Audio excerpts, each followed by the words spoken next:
Master CVV. నమస్కారం.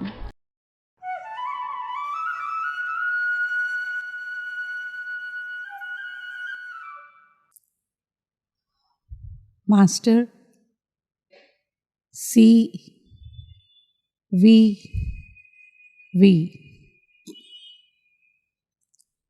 నమస్కారం.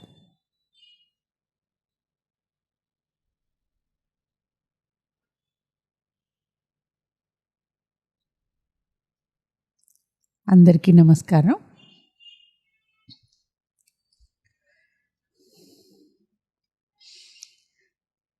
ఆత్మమందిరము వినూత్న సృష్టిలో నిశ్చల సమాధి స్థితి సిద్ధించిన యోగికి దివ్యశక్తి తనలో ఎలా నిలుస్తుంది, కానీ చీకటి పూర్తిగా తొలగకపోతే ఎటువంటి ప్రయత్నం చేసి సమూలంగా కోరికల్ని తీసేసుకోవడానికి ప్రయత్నించాలి, ఎటువంటి చెడు అనేది తనలో లేకుండా చేసుకుని పూర్తిగా ఆ తల్లికి సరెండర్ అవ్వటము, అప్పుడే జ్ఞానస్వరూపుడు అవ్వగలరు అనేలాగా తాతగారు మనకి చెప్పారు. ఆ పాయింట్స్ ఎందుకు గుర్తు తెచ్చుకుంటున్నామంటే ఈ ప్రజ్ఞాన యాత్ర అనే చాప్టర్లో చెప్పిన పాయింట్స్ దీనికి కంటిన్యూయేషన్ లాగా ఉంటాయి. ఈ ప్రజ్ఞాన యాత్ర కొంచెం పెద్ద చాప్టరు. ఇందులో ముఖ్యమైన పాయింట్స్ ఏం చెప్తున్నారు అనేది మనం అరవిందుల ఇంగ్లీష్ది ప్రీవియస్ సెషన్లో డీటెయిల్గా చూసాం. కొన్ని పాయింట్స్ ఏ విధంగా ఆ లిబరేటెడ్ సోల్ ఒక న్యూ లైఫ్లో చూస్తారు అనేది. తెలుగులో ప్రజ్ఞాన యాత్రలో కొన్ని ముఖ్యమైన పాయింట్స్ ఏంటి మనం చూడబోతున్నాం అనేది ఇక్కడ ఒక్కసారి చెప్తాను. ఒకటి, ప్రజ్ఞాన యాత్ర ఈ పుడమి మీద ఉన్న నేనుతనం వదిలి చేసే యాత్ర, దాని గురించి చెప్తారు. అలాగే దివ్యశక్తి, దివ్య జ్ఞానము నిశ్చలంగా నిలిచి ఈశ్వరాజ్ఞ కోసం ఎదురు చూస్తూ ఉండటం ఎలా చేయాలి అనేది చెప్తారు. అలాగే సహస్రత్వములో ఏకత్వ అనుభవం, దైవత్వంలో అద్వైత భావన, ఒక్కటి అంటే వైవిధ్యహీనత కాదు అనేది, బ్రహ్మాండమును చేకూర్చి కుదిర్చి నిలుపు విశ్వాపేక్ష పనిచేసే విధానం ఎలా ఉంటుంది, విశ్వమంతటా విస్తరిల్లు ప్రాణశక్తికి సెంటర్ ఏది. ఆ తర్వాత 345వ పేజీ నుంచి ఇదే చాప్టర్లో 358 వరకు ఒక కవిత్వం కింద సాగుతుంది. ఇవే ఐడియాస్ మళ్ళీ రిపీట్ చేస్తూ ఉంటారు. ఈ ప్రజ్ఞాన యాత్ర ఇప్పుడు గురువుల అనుగ్రహంతో అర్థం చేసుకుందుకు ప్రయత్నిద్దాం. ఫుల్ఫిల్ అయ్యి సర్వసంపూర్ణుడుగా సర్వమునకు అయినవాడుగా అయిన ఈ యోగి కావాలంటే అటు వెళ్ళనుగలడు, లేదంటే ఇటు రాను కలడు. He can become the saviour of the world and await the descent of the divine mother అని ప్రీవియస్ చాప్టర్లో చెప్పారు. ఇప్పుడు ఇటువంటి సర్వసామర్థ్యం వచ్చిన యోగి పుంగవులు, అశ్వపతి లాంటి వారు, రాజయోగులు చేసే ప్రజ్ఞాన యాత్ర ఎలా ఉంటుంది. ఇక అప్పుడు ఆవలి ప్రయాణ విషయం. ఆవల ఏమున్నదో తెలియదు, అటువైపున్న సముద్రపు లోతులు ఎరుగము, ఒడ్డేదియో తెలియదు, దాని వైశాల్యము తెలియదు. అది పోనిండు, మన పక్క ఏమున్నదో అదియూ గుర్తులేదు. మన చుట్టూను ఏదో ఒక ప్రభ వెలుగుచున్నది, అనంతమగు శక్తి ప్రసరించుచున్నది. ఎంతయో దూరము కడచని దగ్గరలోనికి వచ్చినవి. ఆ ప్రభలలో ఇంద్రియ జ్ఞానము రహితమైపోయినది. ఇంద్రియాలు వేటి పనులు అవి చెయ్యాలి అనేది ఈ భూమి మీద ఉండే లక్షణం. అక్కడ అటువంటిది లేదు. ఊహ కూడా రహితమైపోయినది. థాట్ కూడా బియాండ్ థాట్. అది ప్రత్యక్ష సృష్టి, ప్రత్యక్ష జ్ఞానము ఏర్పడినవి. సంకల్పములను ఇంకిపోయినవి. సర్వశాంతిలో అంతయు ఇమిడిపోయినది. ప్రాణము తన ఆవరణమును వదిలివైచినది. నిత్యత సన్నిధిలోనికే వచ్చినది. చావునకు చెలియగు చంచలత్వము నిలిచిపోయినది, దివ్య శాంతి అలవడినది. ఇక్కడ చావు లేదు, ఒకటి సంకల్పించాలి, అది పూర్తవ్వాలి అనేలాంటి ఇచ్ఛ కూడా లేదు. ప్రత్యక్ష సృష్టి, ప్రత్యక్ష జ్ఞానము. మనలాంటి లిమిటేషన్స్ ఇక్కడ లేవు.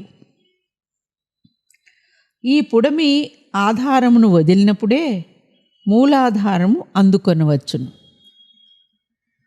ఈ భూమి మీద ఉన్న లిమిటేషన్స్ ఇక్కడ లేవు. అక్కడికి చేరుకోవాలి అంటే ఈ పుడమి ఆధారమును వదిలినప్పుడే మూలాధారమును అందుకొనవచ్చును.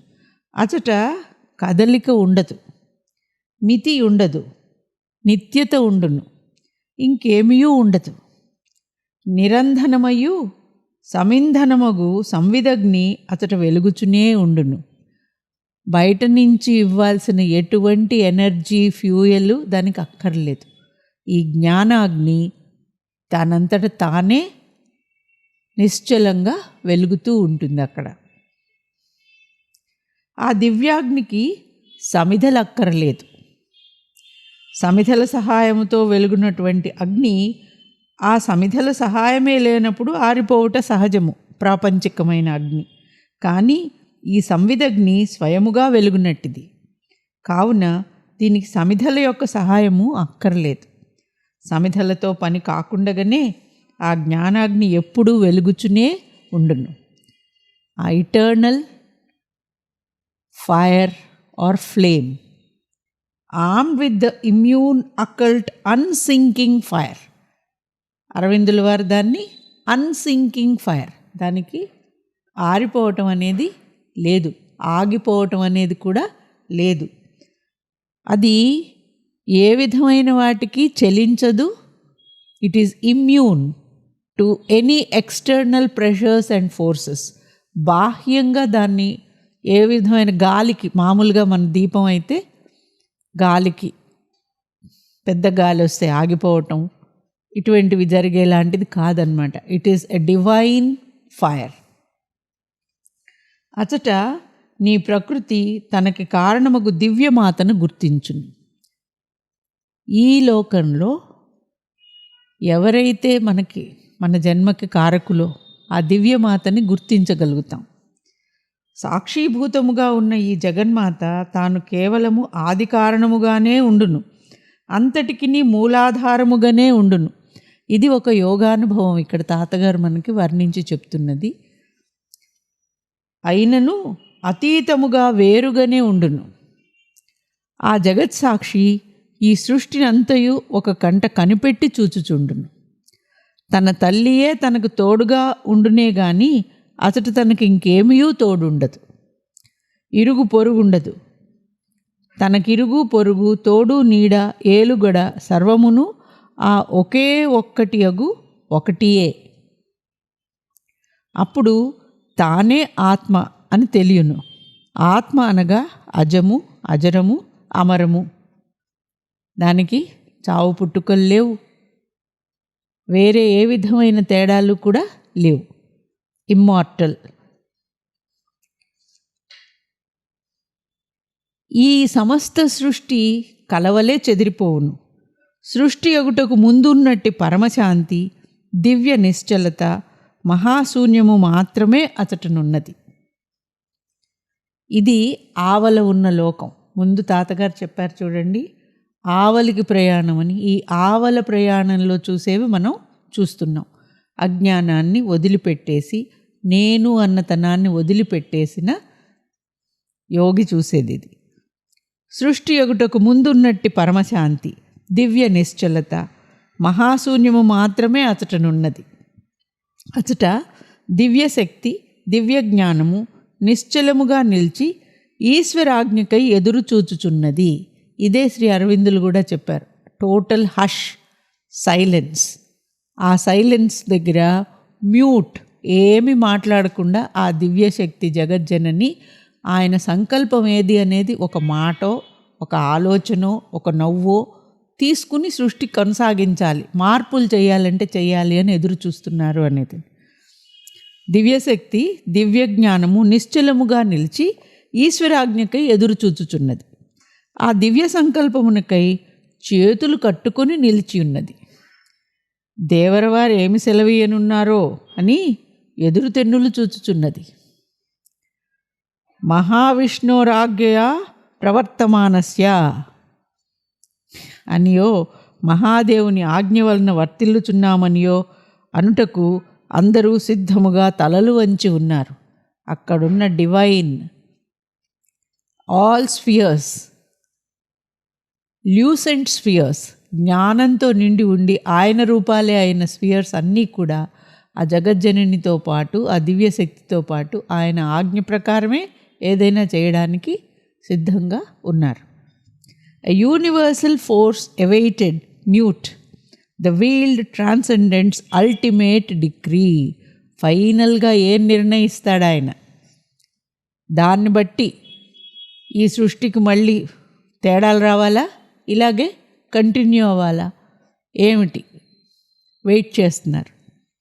అట్టి పరమాద్భుతమైన సమయంన ఒక విశేషము, తన్ను తాను పరిశీలించుకొనుచున్నట్లు, తనలో తన్ను తాను ఎరుగుచున్నట్లు అయినది.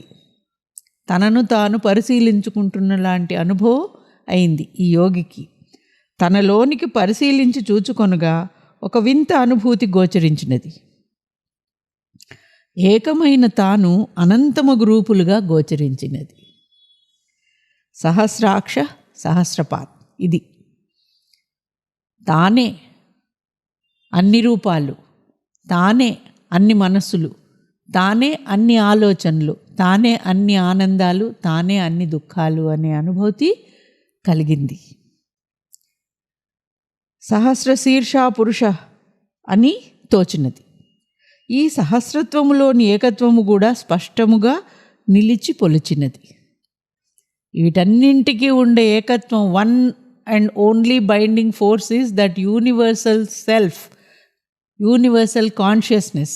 అదే అంతటా ఉంది. కాబట్టి ఆ చైతన్యంలో తాను, ఆ చైతన్యం అంతా ఎక్కడెక్కడ ప్రవహించిందో అంతా తెలుసుకున్నాడు. ఎక్కడా ప్రవహించని చోటు లేదు కాబట్టి సర్వం తానే అని అనుభూతి తెలిసింది.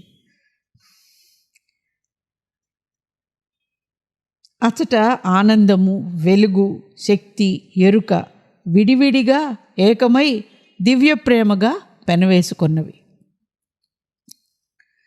నేను అనునది తాను అయ్యను, తానే నేనయ్యను.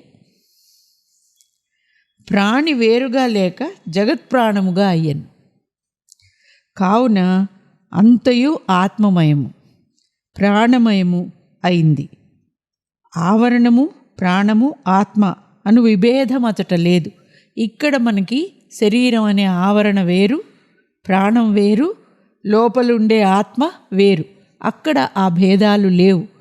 ఈ ఆత్మే శరీరం అనేలాగా మ్యాటరు స్పిరిట్ ఒకటే, అంతయును కలిసి ఉన్నది. ఆ పరమాత్మ విన్యాసమే ఈ నాటకముగా వర్తించుచున్నది. పరమాత్మ కనుక ఒక వీణ అయితే మనందరం ఆ వీణలోని తీగలమని, ఆయన ఎలా మీటితే తదనుగుణంగా మనందరం పలుకుతామని, ఆ జగన్నాటక సూత్రధారి జగత్ కళ్యాణం కోసం, ఆనందం కోసం ఏమి చేస్తున్నా అక్కడున్న జీవులందరూ ఆ నాటకంలో ఆనందంగా పాల్గొంటారు.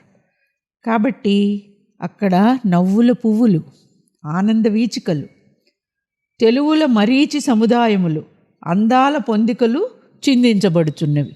ఎవరు ఏ రూపంలో సత్యాన్ని చూపించినా అన్నీ ఆ సత్యం యొక్క రకరకాల రంగులు, ఆనందాల్లోనే ఆయన మీటినట్టుగానే మీటబడుతున్నాయి. అచట ప్రాణి బద్ధుడు కాడు, అల్పుడు అసలే కాదు, అహంకారియు కాడు. అక్కడుంది. చాలా గొప్పవాళ్ళైన ప్రాణులు కూడా అహంకారం వచ్చేటప్పటికీ భేదం వస్తుంది. ఆ జయంట్ ఈగో, హిరణ్యకశిపుడు లాంటి జయంట్ ఈగో వచ్చిందనుకోండి, స్పర్ధే వస్తుంది అక్కడి నుంచి. ఆత్మమయుడై ఆనందమయుడుగా ఉండును. స్వతంత్రుడుగాను ఉండును. అందము శక్తిగా మారి రూపమును పొందును. ఒకే ఒక్క కాలముగా ఒకే ఒక్క ఆనందముగా నిల్చును. అంతటిలోనూ తానుండును. అంతయు తనలో నుండినట్లు తోచును. సర్వము తేజోమయము. ఇంతింత అనరాని శక్తి ఎల్లెడలా చిమ్మును. అచట తరుగు మరుగులు లేవు, ద్వంద్వములు లేవు, విభేదాలు లేవు. స్వతంత్రులై ఉండి కూడా అందరూ హార్మోనియస్గా ఉంటారు. అచట సుఖములే కనిపించును. ప్రాణులన్నీ తాను అన్న భావము అబ్బును. సృష్టి సర్వము తానను చొరవ కలుగును. అన్నియును తానే అన్నటి భావం అందినప్పుడు మనకు కనిపించు ఈ సృష్టిలోని లోకములు వేరుగా ఉన్నను వాని అన్నిటి ఆత్మయు ఒక్కటియే అను జ్ఞానము నిల్చును. అదియే ఆది బీజము.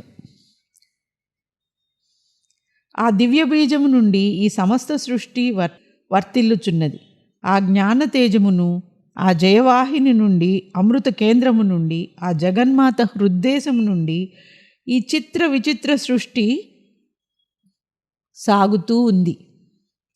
అసంఖ్యాకములకు అనంత రూపముల ఆ కేంద్రము నుండి వెలువడ్డవి. ఒక్కొక్క ఆనంద సందోహము నుండి, ఒక్కొక్క నవ్వుల పువ్వుల నుండి ఒక్కొక్క వింత సృష్టి ఆవిర్భవించుచున్నది.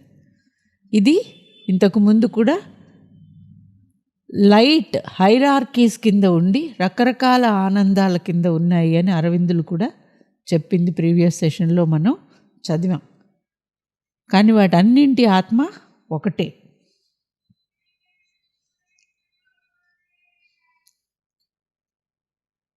అక్కడ ద్వంద్వములు లేవు. ఒకానొక విశిష్టముకు ద్వైతములో అద్వైతం.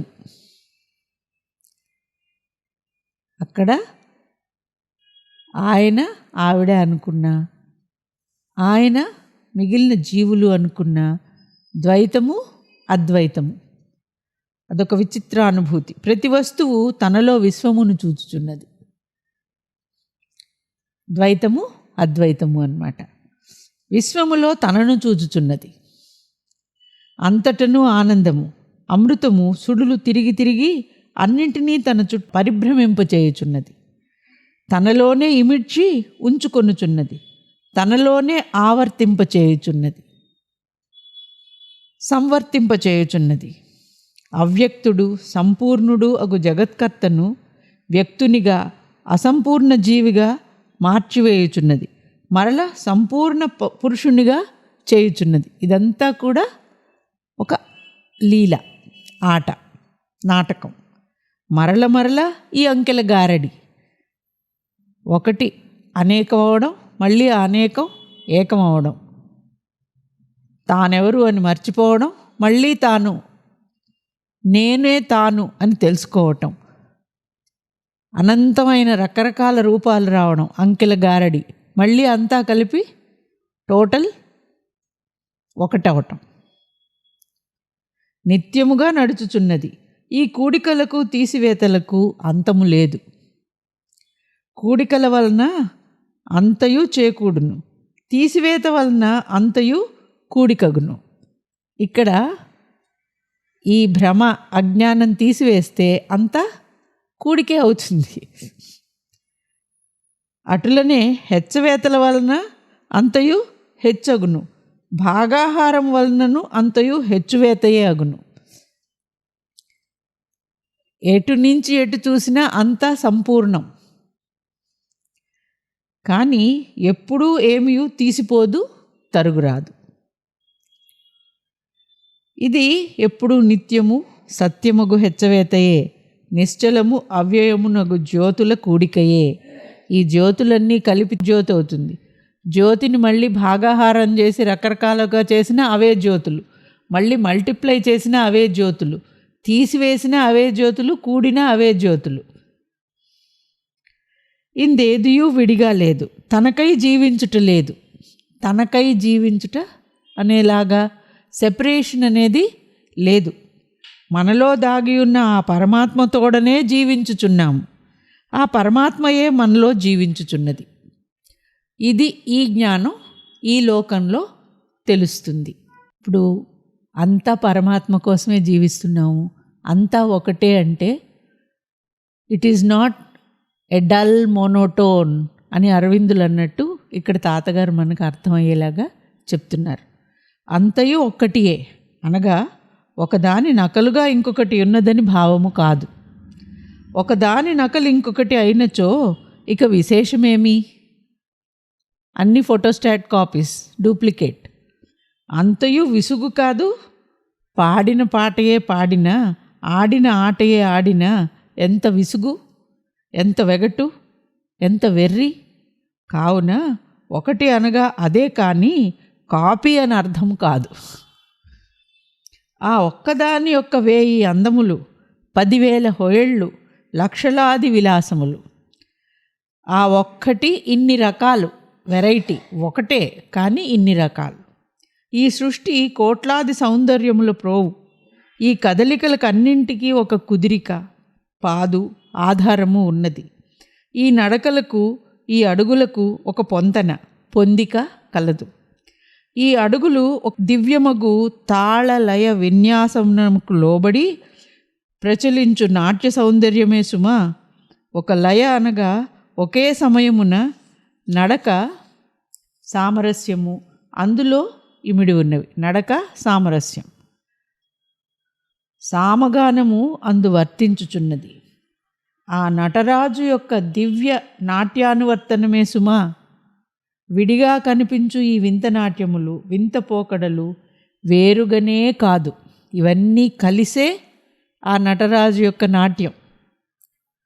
పరిశీలించి చూచినప్పుడు, లోచూపుతో అవలోకించినప్పుడు, అంతర్ముఖులమై వెదకినప్పుడు అంతయు ఒక్కటి అని గుర్తింపగలం. ఇది వెలిచూపునకు అందదు, లోచూపునకు మాత్రమే అందగలదు. మామూలుగా మనం వాడే పదం యూనిటీ ఇన్ డైవర్సిటీ అనేసి, అది మనం ఈ ప్రపంచంలో ఒక అర్థంతో వాడతాం, కానీ ఇక్కడ చూస్తే ఇది ఒక దివ్య అర్థంతో మనం వాడుకోవచ్చు. ఈ డైవర్సిటీ వెనకాతల there is a rhythm, there is a unity. వేరువేరుగా ఉండుటలోనే కలిసి ఉండుట అను అనుభూతి కలుగును. విడివిడి అంతయు ప్రేమాలింగనములో పెనవైచుకొను. ఒక ఆనందములో నేనులన్నయు కలిసిపోవును. నేను అనుటలోని భ్రమ ప్రమాదములు తొలగిపోయి మనముగా ఏకమైపోవును. సర్వతో భద్రవ్యూహములో మనమందరం ఒక భాగముగా సర్వమంగళకర విన్యాసమును అందుకొందుము. There is a harmony in this unity. విశ్వాత్మ నుండి వేరుపడిన ఈ ఆత్మలన్నీ వేరుగా ఉండవు, విశ్వాత్మగానే విశ్వానంద నిలయముగానే ఉండగలవు. వేరుగా కనిపించి వేరు కాక ఆ ఆనంద సముద్రములోని చిరు అలలుగా ఈ ఆత్మలు విడివిడిగా కలిసి వెలయగలవు. చాలా చక్కటి ఉదాహరణలతోటి ఈ వన్నెస్ అనే దానికి ఏమిటి అనేది మనకి అర్థం చెప్పారు. రకరకాలు కానీ వన్. ఆత్మ ఆధారము చేసుకొని ఆత్మ వలన ప్రచోదింపబడినట్టుది అయిన ఎరుక వెలియవలయును. అక్కడ అది పెరగాలి, అది పెరుగుతుంది. ఆత్మ ప్రబోధితమగు జ్యోతి వెలగవలయును. ఆత్మ విన్యాసమగు సత్యజ్యోతి వెలయనగును. జ్యోతిర్మయమగు చైతన్యము సృష్టి శక్తిగా వికసింపవలయును. ఆ నిశ్శబ్దమగు బ్రహ్మలోకము నుండి జగదానందకరమగు మందహాసము, చిరునవ్వు వెలువడినది. ఆ చిరునవ్వు ఈ సృష్టి పువ్వుగా పరిమళించినది. అది ఆనందముతో నటించినది. అందుండియే ఈ ఆవరణము బ్రహ్మాండము ఏర్పడినది. నిశ్చలముగా ఉన్న ఆ దివ్య కేంద్రము నుండి చలించు కాలము, ఆవరణము వేరుపడినవి. టైము, మ్యాటరు, ఎగ్జిస్టెన్సు అన్నీ కూడా అక్కడి నుంచి వచ్చాయి. కాలము, కదలిక ఉండుట జరిగినది. ఉన్నానను ఎరుక ఏర్పడినది. మనం విడిగా నేను సెపరేట్ ఐడెంటిటీ కింద రావటం అని, ఇవన్నీ కూడా ఆ విశ్వాత్మలో నుంచి, ఆ జ్యోతిలో నుంచే విడివిడిగా ఆ సంకల్పంతో వచ్చాయి. విడివిడిగా ఎడముగా అయిపోవు ఈ బ్రహ్మాండమును చేకూర్చి కుదిర్చి చెదరకుండా నిలుపు విశ్వప్రేమ, విశ్వాకర్షణ లేదా విశ్వాపేక్ష అన్నది అన్నింటినీ బంధించుచున్నది. There is a binding force. మొత్తానికి వేటిక విడిగా వెళ్తూ ఉన్నా కూడా there is a pressure, a force, a rule, binding force. అదేంటి? నిబద్ధించుచున్నది. ఇట్లు వెలువడి పరిభ్రమించు అనేకములకు సూర్యాది గోళములను బంధించునట్టి నాడీ గ్రంథులు, నరముల కేంద్రములు ఉన్నవి కానీ మనకవి కనిపించున్నవి కాదు. సూర్యుడు తన పరిభ్రమణం అనుకున్నా, భూమి తన ఆర్బిట్లో తిరుగుతోందనుకున్నా, ఈ భూమి సూర్యుడే కాదు, ఈ గెలాక్సీస్ అన్నీ, ఈ గెలాక్సీస్ దాటి ఇంకా వేరే వేరే ప్లానెట్స్, యూనివర్స్లు ఉన్నాయనుకున్నా, ఇవన్నీ కూడాను ఒక రిథము, ఒక రైము, ఒక రూలు ప్రకారం వెళ్తున్నాయి. అంటే వీటన్నింటినీ ఇలాగ ఒక డిసిప్లిన్ తోటి నడిపించే సెంటర్ ఒకటి ఉంది. అక్కడి నుంచి వీటికి ఆర్డర్స్ వస్తూ ఉంటాయి అనుకుంటే, ఆ ఆర్డర్స్ ప్రేమబద్ధమై వస్తూ ఉంటాయి అనుకుంటే, అది ఎక్కడుంది? అది మనకు కనిపిస్తోందా? వైర్లెస్ నెట్వర్క్ ఇప్పుడు మనకి మటుకు ఇంతవరకే ఉంది, కానీ వీటన్నింటినీ మించిన ఆ వైర్లెస్ నెట్వర్క్ ఎక్కడి నుంచి ఆపరేట్ అవుతోంది? అది మనకు తెలుస్తుందా? అది కనిపించున్నది కాదు. మనము వానిని తాకజాలము, ఆ వైర్లు మనకి దొరకవు. చూడజాలము, పట్టజాలము. కానీ వానికి చేతులు లేవు కానీ పట్టగలవు, చెవులు లేవు కానీ వినగలవు.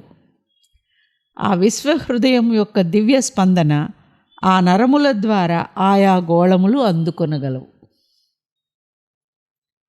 ఆయా గోళములు అందుకొనగలవు. ఆ విశ్వహృదయం యొక్క దివ్య స్పందన, దాన్ని బట్టి వాటిల్లో ప్రగతి, ముందుకు వెళ్ళటం, అవి జీవించటం, చరించటం. ఎందుకంటే విశ్వం మొత్తం ఆ శక్తిమయం కాబట్టి. ఆ దివ్య సందేశములను చెవులతో నిమిత్తము లేకుండగానే గ్రహింపగలవు అన్ని గోళాలు.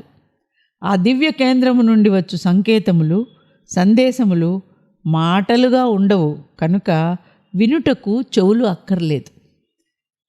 హృదయం నుంచి హృదయానికి వెళ్ళినట్టు అక్కడి నుంచి స్టార్ట్ అయ్యి ఇన్స్టెంట్గా ఇక్కడికి చేరతాయి. టెలిఫోన్ వైర్లు అక్కర్లేదు, కరెంటు తీగలు అక్కర్లేదు, మాటలు కూడా అక్కర్లేదు. చెవులు మాటలను వినగలవు. మాటగా వెడలుటకు ముందు ఒక మనోభావముగా ఏర్పడును, ఆ తరువాత అది మాటగా మనలో వెలువడును. ఇచట అనుభూతి అట్టిదిగా, భావము మాటగా మారును. భావం ఎట్లా ఏర్పడినది? ఒక ఆవేశము నుండి భావం ఏర్పడినది. భావము పుట్టుక ఆవేశము నుండి, ఆ భావము నుండి మాట పుట్టును. ఆ విశ్వకేంద్రము నుండి ఒక దివ్యావేశం ఆవిర్భవించును. మన మాటలకి ఒక ఆరిజిన్ లాగా ఆ విశ్వప్రేమకు వెనకాతల ఒక దివ్యావేశము ఉంటుంది. అది మాటగా మారదు, ఆవేశముగానే పయనించును, ఆవేశముగానే ఈ విశ్వములోని గోళములకు అందును. ఆ ఆవేశము నందెడు దారి వేరు, నరముల కేంద్రములు వేరు. ఆ సాధనములన్నీ దివ్యములు, తేజోమయములు. అవి మనకి తెలిసేవి కాదు. Hearing that listens to thoughts inner sound, hearing that listens to thoughts inner sound. ఇది అరవిందుల దాంట్లో కూడా మనం చదువుకున్నాం. ఆలోచనని వినగలరు ఈ ప్లేన్లో, ఈ లోకంలో. A touch that needs not hands to feel to clasp were there the native means of consciousness. ప్రజ్ఞ, ఆ ప్రజ్ఞే ఈ కార్యక్రమాలన్నింటినీ కనెక్షన్ ఇస్తుంది. ఆలోచనలు ఒక చోటు నుంచి ఒక చోటికి కమ్యూన్ అవుతాయి. భావాలు, ఆనందం, స్పర్శ విడిగా శరీర అవయవాలు లాంటివి ఏవి లేకుండానే అన్నీ తెలుస్తాయి. కాబట్టి అందులో డిస్టార్షన్ ఉండదు. పర్ఫెక్ట్గా ఎలా స్టార్ట్ అయిందో అలాగే రిలీజ్ అవుతుంది, రిలే అవుతుంది, రిసీవ్ అవుతుంది. ఆ సంకేతములు అట్లుండును, బంధించును. బంధించునవి చేతులు మాత్రము కాదు. They are the binding force for the harmonious running of this universe. అచట చెవులతో పాటు చేతులునూ లేవు, కానీ పట్టగలవు. గ్రహగతులను పట్టి నడుపగల ఆకర్షణ సాధనములు, ప్రేమ సాధనలు సాన్నిధ్యమున ఐకమత్యమున చేకూర్చడి చేతులు కాని చేతులున్నవి. చేతులు కాని చేతులున్నాయి అక్కడ. మనం తెలిసిన ఊహల్లో మనం ఊహించుకున్న లాంటి శరీరము లేదు, మాటలు లేవు, చేతులు లేవు. ఆ గతులకు ఒక సమన్వయం ఉన్నది, హార్మోనీ. లేనిది గమనించడి కన్నులు అంటే కన్నులు కాని కన్నులున్నవి. ఆయా నడకలకు కుదిరికనిచ్చుటకు గాను గ్రహగతుల కంటే వేగముగా నడవగల శక్తులున్నవి. మన కాళ్ల వంటి కాళ్లతో ఆ దివ్యశక్తులు నడవవు. అవి నడిపించు దారులు, మోసుకొని పోవు వాహకములు వేరుగా ఉన్నవి. అవి ఈ కాళ్ళు మాత్రము కాదు. ఒక వేదమంత్రము ఇట్లనుచున్నది: అపాదపాణౌ జవనోగ్రహీత పశ్యత్య చక్షు సశృణోత్య కర్ణా. దానికి పాదములు లేవు, చేతులును లేవు. పాదాలు లేవు, చేతులు లేవు, కానీ మహావేగముగా తిరగగలదు, గట్టిగా పట్టగలదు. కన్నులు లేవు, కానీ చక్కగా అజమాయిషీ చేయగలదు. దానికి చెవులు లేవు, కావుననే శబ్దమునకు మూలమైన భావమునే గాక భావమునకు మూలమైన ఆవేశమునే వినగలదు. మన పాదములు భూమి మీదనే సరిగా నడువజాలవు, కానీ ఆ దివ్య కేంద్రము ఈ పరిభ్రమించునటి నానావిధ గ్రహ నక్షత్రాదుల చుట్టూనూ తిరిగి రాగలదని భావం. అటువంటి దివ్య శక్తి కంట్రోల్స్ ద హోల్ యూనివర్స్ మెథాడికల్లీ. ప్రేమ అనే శక్తితోటి బంధించి కమ్యూనికేట్ చేసి డిసిప్లిన్డ్గా, ఆర్డర్లీగా ద హోల్ ప్లాన్ ఎగ్జిక్యూట్ చేసే కెపాసిటీ ఆ centre of all this forces ఆవిడ దగ్గర ఉంది. మన చేతులు అందిన వస్తువులనే పట్టుకొనగలవు, భరింపగలిగినంత బరువునే పట్టజూచును. కానీ ఆ చేతులు అన్నింటినీ పట్టి తిప్పగలవు. దానికి అందనిది, అది పట్టుకొనలేనిదియు లేదు. ఈ నిఖిల సృష్టి సక్రమముగా నడుచున్నట్లు అది చూచుచున్నది. ఇదే భావం నేను ఇందాక ఇంగ్లీష్లో చెప్పిందనుకున్నా. అట్లు చేయుచున్నది కన్ను కాదు, ఆ దేవమాత యొక్క క్రీగంటి ప్రసారమేమో. చూపు అంతటినీ ఈ అల్పసృష్టి ఆనదు కదా. ఆమె క్రీగంటి చిన్న చూపు చాలు, ఆవిడ మొత్తం చూపు మళ్ళీ మనం తట్టుకోలేము, ఇముడ్చుకొని కూడా లేవు కదా. మా చూపును కానున్నట్టిది వస్తువు మాత్రమే. మన కళ్ళకి అనేది ఏంటంటే కేవలం ఫిజికల్గా ఉన్న ఫామ్సే మనకు కనపడతాయి. ఆవిడ దృష్టి ఎలా చూస్తోంది మనకేసి అనేది కూడా మనకి తెలియదు. బరువు, ఎత్తు, లావు కలవానినే మన కన్ను చూడగలదు. అది మరియు దూరముగానే మరియు దగ్గరగానో ఉన్నప్పుడు చూడలేము. మరీ దూరంగా ఉన్నా చూడలేము, మరీ దగ్గరైనా కూడా చూడలేము. మన కంటికి ఉన్న లిమిటేషన్స్ ఉన్నాయి కొన్ని. వినలేదు, పట్టలేదు. బమ్మెర పోతన మహాకవి ఈ లక్షణాల్ని తన పద్యంలో ఇలా పలికారు: ప్రాణేశ, నీ మంజు భాషలు వినలేని కన్నరంధ్రంబులు కలిమియేలా. భువనమోహన, నిన్ను పొగడగానగలేని చక్షురింద్రియముల సత్యమేలా. ప్రాణేశ, నీ మంజు భాషలు వినలేని కర్ణరంధ్రంబుల కలిమియేలా. భువనమోహన, నిన్ను పొగడగానగలేని చక్షురేంద్రియముల సత్వమేలా. పురుషరత్నమా, నిన్ను భోగింపగాలేని తనులత వలని సౌందర్యమేలా. నీరజాతనైన నీ వనమాలికా గంధమబ్బలేని ఘ్రాణమేళ. ఈ చక్కని పద్యానికి వివరణ continuation of this section next సెషన్లో చేసుకుందాము. ఇంతటితో ఇక్కడి వరకు చెప్పింది మీరందరూ ఆనందించి ఉంటారని ఆశిస్తూ నమస్కారం.